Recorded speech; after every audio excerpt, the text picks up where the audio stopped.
Well, another exciting week here on the island, working on the facility. This will be short. Don't need to show you the chickens or really the gardens. All that hasn't really changed much in a week. We have, though, gotten the next load off the new hollow blocks that are being made. We've had about 1,000 made. They brought about the first 130 here, so we can finish up the one tank. It's been a little dry, haven't gotten any rain the last couple of weeks, but that will probably change here pretty quick. When you live in an area that gets 144 inches of annual rain a year, not including the rainy season, it will rain. And once it starts raining, it will rain a lot. But the trees could really appreciate a little water right now.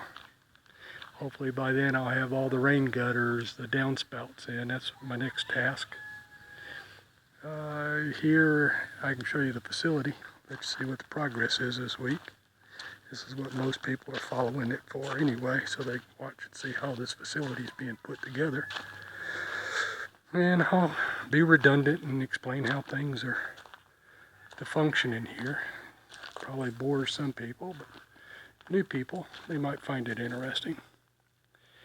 These two here, my first two tanks, are actually my largest. They're 5 foot wide, 10 foot long, and the tank will be a total of 6 feet, plus the concrete ring, but the overflows will be 6 feet up. This first tank will be my primary water reserve. You can see how close we are to the water here. We'll bring the water into here, and we'll let it acclimate here. It'll be able to get to the proper temperature before it is introduced into the circulation system. This tank is going to be the most important part of the circulation system here. This is my my secondary working tank. The way this will work is that the water that's inside here will be pumped over to 6 barrels that'll be paired and 3-tiered. I keep mentioning them. That's my primary working tank. The water here circulates over to those barrels. Then there are 2 pumps on the barrel. One pump retakes the water back, brings it back into here. So there's a constant circulation, constant aeration, and circulation of this water, which will help keep it oxidated. Plus, there'll be a sump in there and an aerator so that it'll keep the water extra oxidated. Now, as the rest of the facility needs it, where the racks are, there'll be a second pump that's there, and that pump is what will actually supply the water to my lobster tanks, which I'll explain their purpose here shortly, to my stage 4 grow out trays, which there'll be 20 tray racks in here. Each rack is 5-tiered, 5 trays each. They'll be using 2-inch by 2-inch egg crating with netting epoxy to the bottom, which would be individual compartments for the stage 4 lobsters to grow out in. They're very cannibalistic at stage 4. Also, the water will be circulated over to 15 larva pots. The larva pots basically are, the way I'll design them, will be 5-gallon water containers that have aeration to keep the water churning. There'll be a slight introduction of fresh water into it and a slight overflow, which will collect to the sump. These 20 racks, the spent water out of them will also go to floor sumps. At the end, there are 3 remaining foundations that have to be built for 3 large tanks there. They'll be 8 foot by 8 foot, 7 foot by 7 foot, and 8 foot by 8 foot. Each will be partitioned down the middle, breaking them down into 2 elongated tanks, or 6 tanks total. Those 6 tanks will be used to raise my pods, my rotifers, my brine shrimp, my algae, all the things that will be necessary to feed the stage 1 to 3s, which will be in the pots, and for my grow out trays. Now, all the water that comes from the pots, the grow out trays, and also the three three food production tanks, all that water will go into floor sumps. The pumps in the floor sumps will in turn bring it over to the first of 3 filtration tanks. This first tank is nothing more than a gathering place. All the lines coming from the floor sumps and from the overflows in all the tanks will come over into this first tank. These tanks are 4 foot wide, 4 foot wide, 6 foot tall, 5.5 foot tall, 6 foot wide. So they hold a considerable volume of water, about 3 tons of salt water to be exact, almost 3.5 tons. There'll be a floor pump there, a submergible, and it'll pick water up from there and carry it over into the second tank. Up above, there will be 2 large protein skimmers. The water that processes through the protein skimmers will collect down into the second tank. There will be a pump that will pick that water that's been filtrated through the protein skimmers, and it will bring it up and drop it down into a rack of multiple sand filters. And that water will in turn filter, and then it will collect down into this third tank. Then there'll be a pump there that will pick the water up and carry it back over to my secondary working tank, where it in turn goes back to the primary working tank, the barrels, and it'll go back out, then into the floor sump, back up in here, and it'll be a continuation constantly all the time. Now, the first tank, which is my primary holding water, that tank has to have a certain amount of water drained off once a week.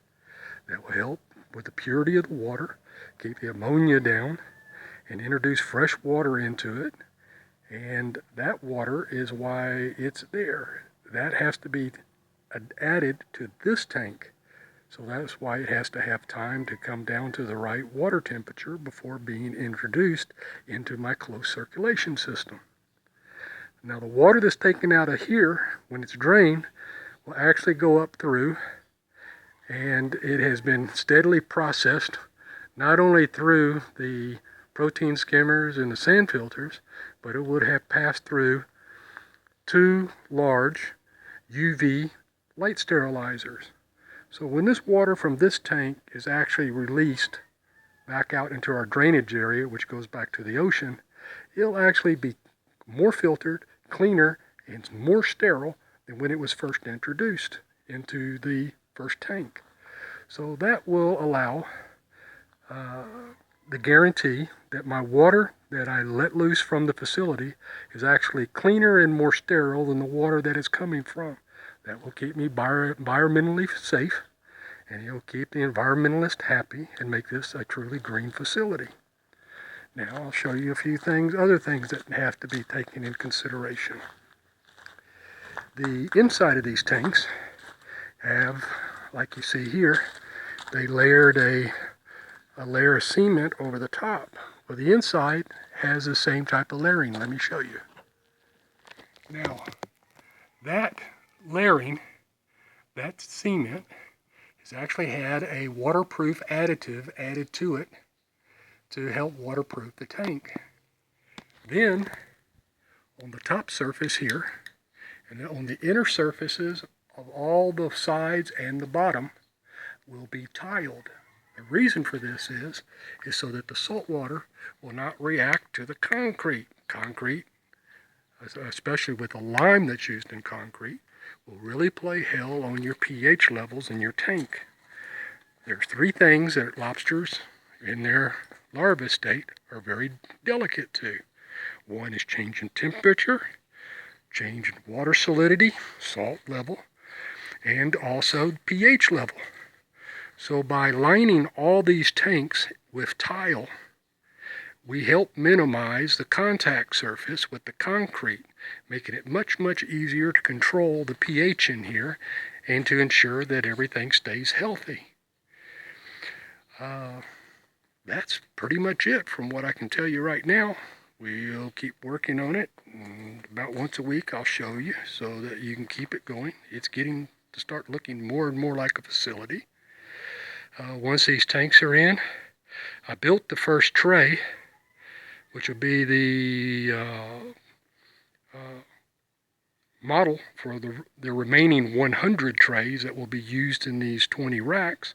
So I'll start putting these racks together over the next couple of weeks. Also, I have to put the downspouts for the drainage. That tank will have to be finished. These will be continued to line, and then we'll start tiling the inside of these.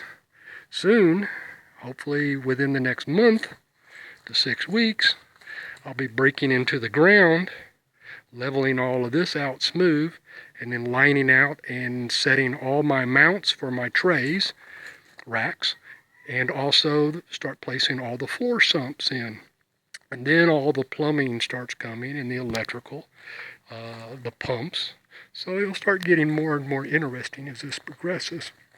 I know this is rather boring, but it kind of shows you the way to set one of these up. This facility will hold about 80,000 stage 4 lobsters. Now, once these lobsters have gone through well, let me explain this part to you. The lobster tank. I hate to let this one slide by right now while I'm talking. This first tank is over 1 meter deep because they require at least 1 meter deep to keep them happy. Once again, it will have a water sealant cover. It'll also be tiled. Now, there will be individual compartments. I actually use a PVC rack that has holes in it so that it will sink, and it has netting partitions. 5 females, which we're presently growing in one of our lobster huts over in the Nugget, will be brought over here, and 2 of our largest males.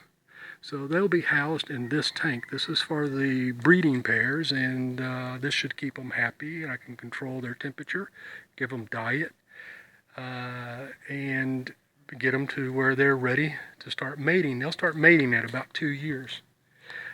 Give you kind of an idea, there was a paper that was written in 2010 in a New Zealand magazine that was produced by was written by a professional facility in New Zealand, where the Orientatus, which is the variety of the lobster I'll be raising here, which is referred to as the fancy spiny lobster, or ornate spiny lobster. One female, they did an articulate counting of it 1 year. I think they did the actual breeding in 2002. They originally started with 2 females, 2 years old, and I believe one of the females died. I think it was the female that died, and they had a male. They were able to get the female to produce or breed 3 times in 1 year. The female produced 1.6 million eggs in the 1 year cycle. Of that 1.6 million eggs, 1.1 hatched larval. So 5 of them and 2 males controlling the water, the diet, the temperature, and the lighting. I should be able to introduce or induce them to breed. So I should be able to get 3 breeding cycles out of this facility pretty easy. Now this tank is important because this is where actually the female lobsters, when they're buried, will be placed in here. This will be the mating section.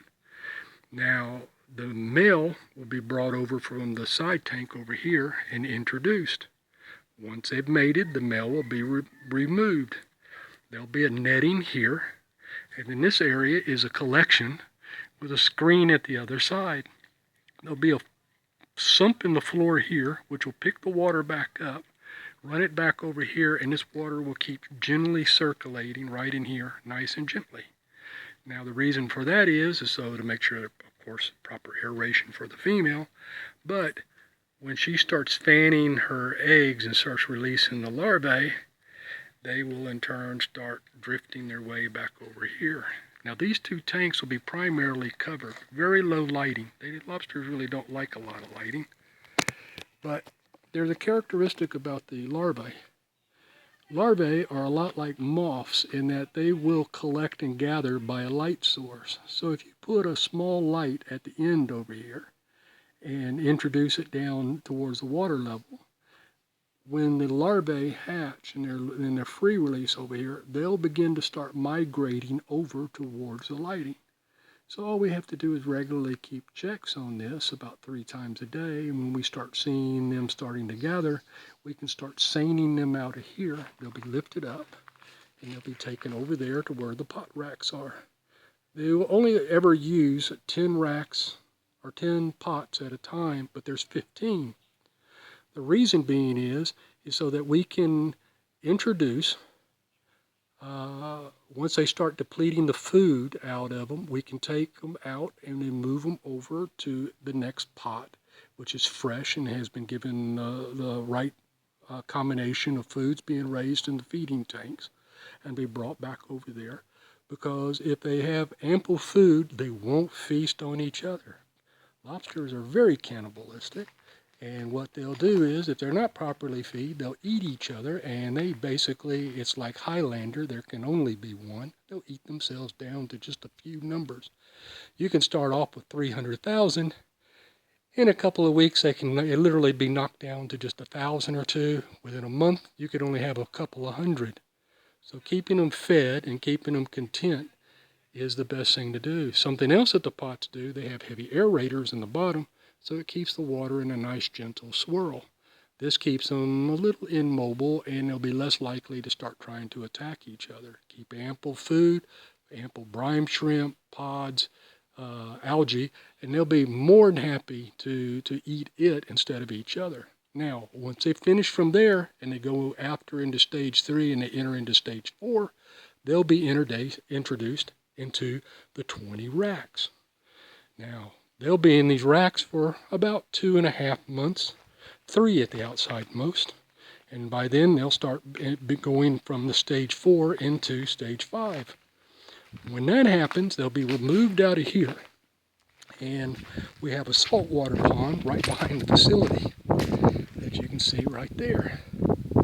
Now, there will be a floating platform that has a walkway that goes out in cross-sectional walks, and in that will be a large series of floating net cages.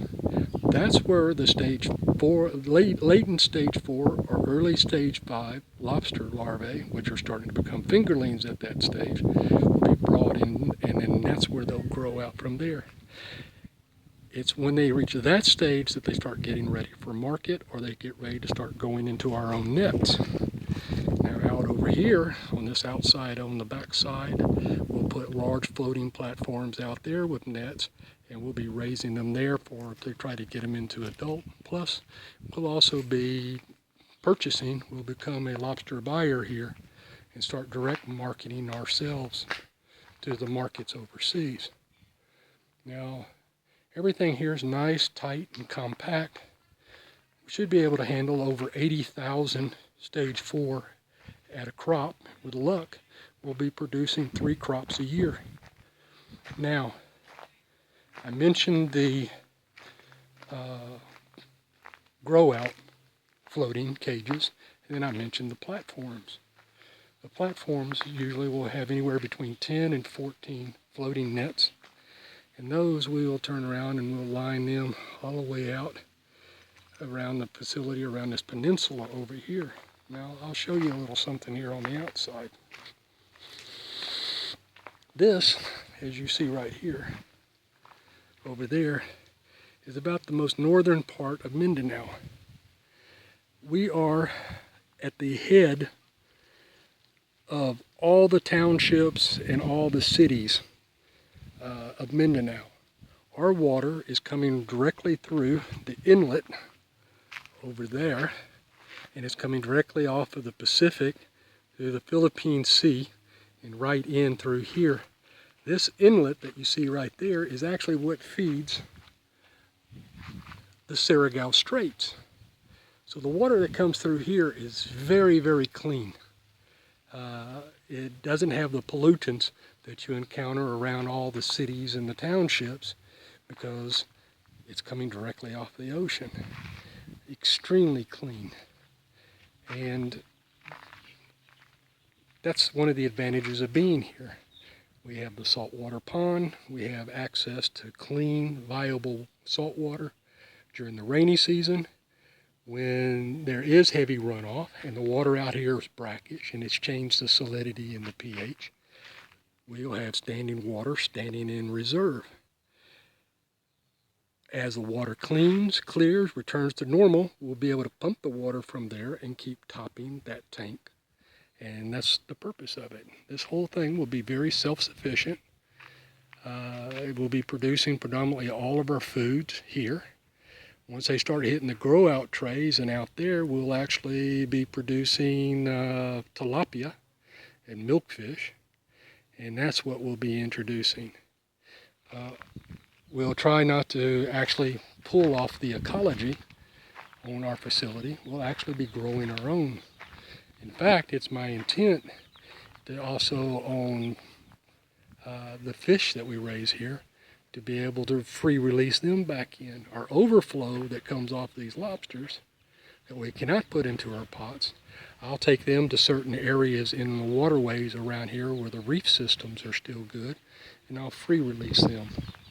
I have a person that I can work with, and they work with the diving club, and they're more than happy to take them out and properly drop them instead of just dumping them on the surface. They'll take them down and actually introduce them down to the shell. Well, that's my wife harassing the chickens. But all in all, it's a nice setup. If everything works right here, which I know it will, this will make a good prototype.